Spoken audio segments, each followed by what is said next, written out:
Hi, it's Nikki here from Happy Hormones for Life. Now, April is Stress Awareness Month.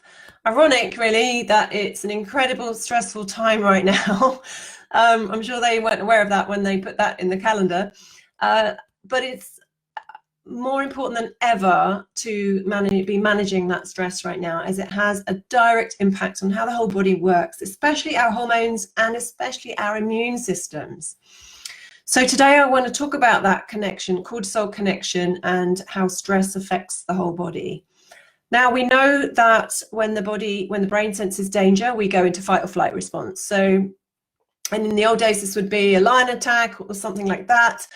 These days, it's absolutely anything that can cause that brain response.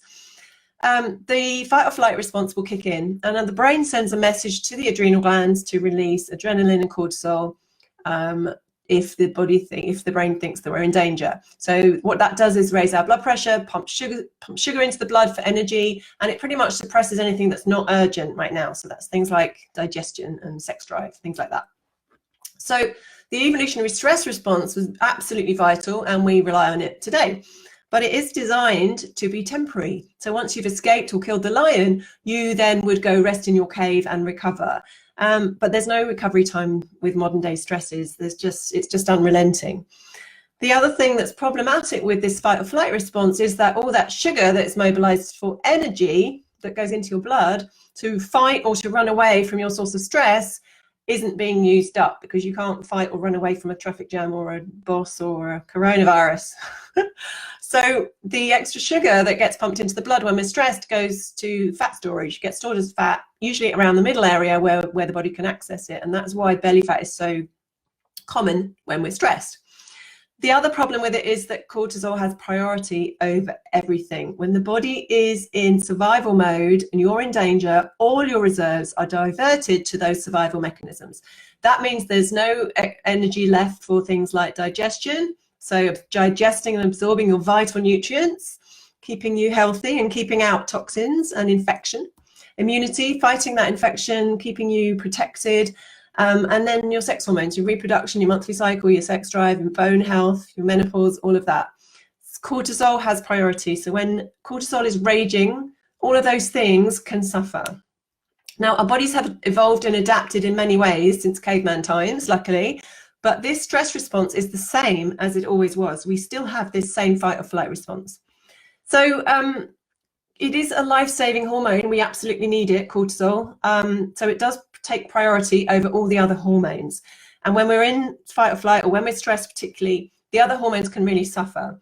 First hormone that suffers is thyroid, because thyroid hormones go to every cell in the body to provide energy for those cells so they can function properly. So when thyroid hormones are low, everything can struggle and get slow. So we get fatigue, brain fog, memory loss, weight gain, constipation, hair loss, poor nails, low mood, everything.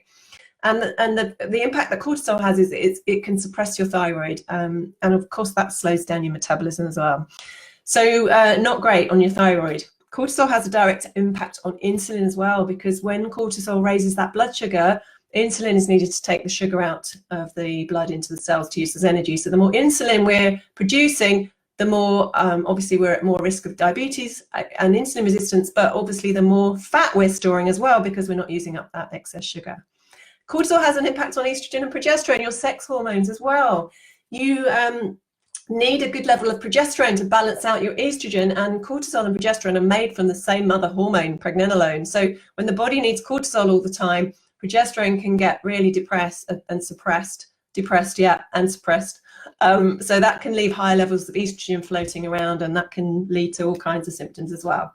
Other effects on the body, if you've got a lot of cortisol going on, is you're obviously on your digestion. So cortisol can directly affect your gut lining, so it can make it more porous and let things through that shouldn't get through.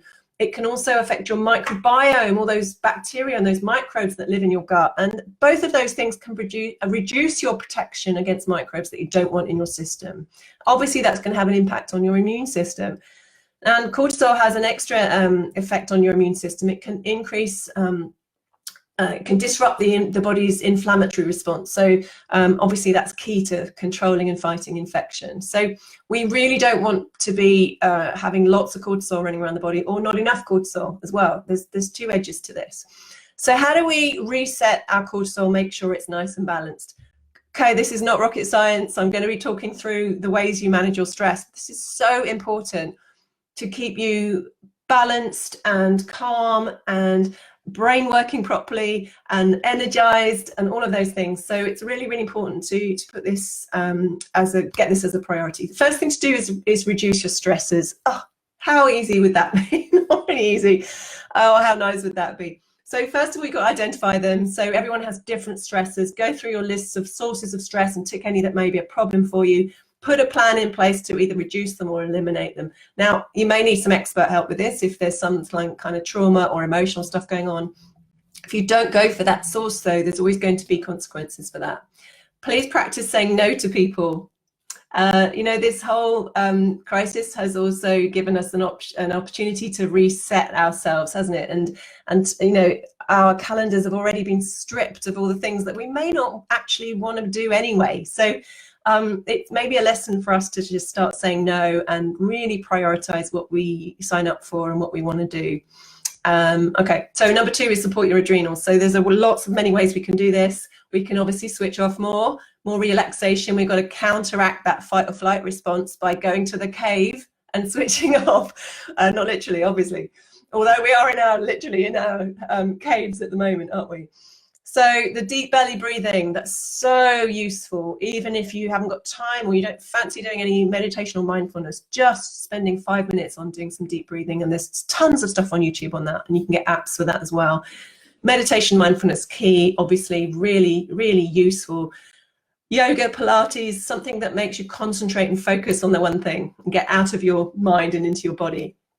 Getting into nature, walking, gardening, anything, sitting outside in the sunshine, all good. Next thing is sleep.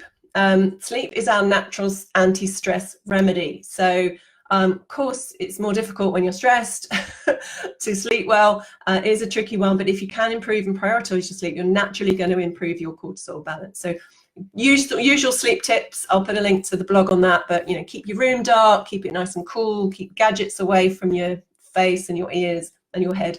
Relax before bed, take a warm bath, Epsom salts, calming herbal teas, all of that stuff is good. Restore the nutrients. We need a lot of nutrients for our adrenal glands to work properly, and they go through nutrients like the clappers when we're stressed. So the main ones we need to be focusing on are B vitamins. So they're found in lots and lots of foods: oats, nuts, seeds, leafy veg, meat, fish, dairy, all kinds of stuff. Vitamin C, incredibly important for your immune system at the moment as well. So we want that rainbow of fruit and veg, especially bell peppers and citrus fruits and kiwi fruits and green leafy veg. And then magnesium is the other one that gets used up very quickly. So the dark green leafy veg, the nuts, the seeds, the beans and the avocado and the dark chocolate. So a good excuse to eat some dark chocolate.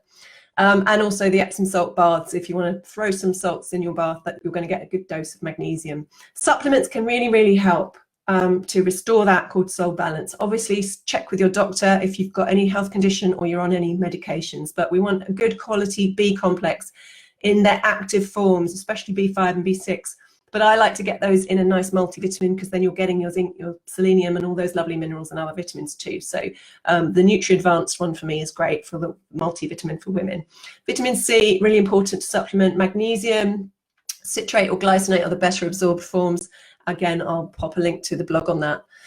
Herbal adaptogens are quite useful for your adrenal health. So things like rhodiola, ashwagandha, holy basil, lemon balm, things like that.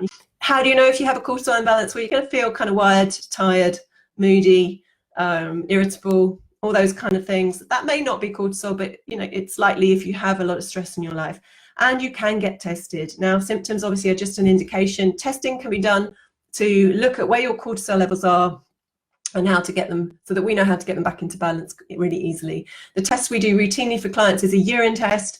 It measures your cortisol output over 4 points during a 24-hour period, and that gives us an indication of how your adrenals are functioning and where the weaknesses might be and where you might need some extra support. So it's really useful to know that. And it's also quite good to see it on paper, because I can tell you till I'm blue in the face to start to prioritize your self-care But when you see it on paper, it's a bit more direct. Contact us if you want to talk about that, and we can set up a call.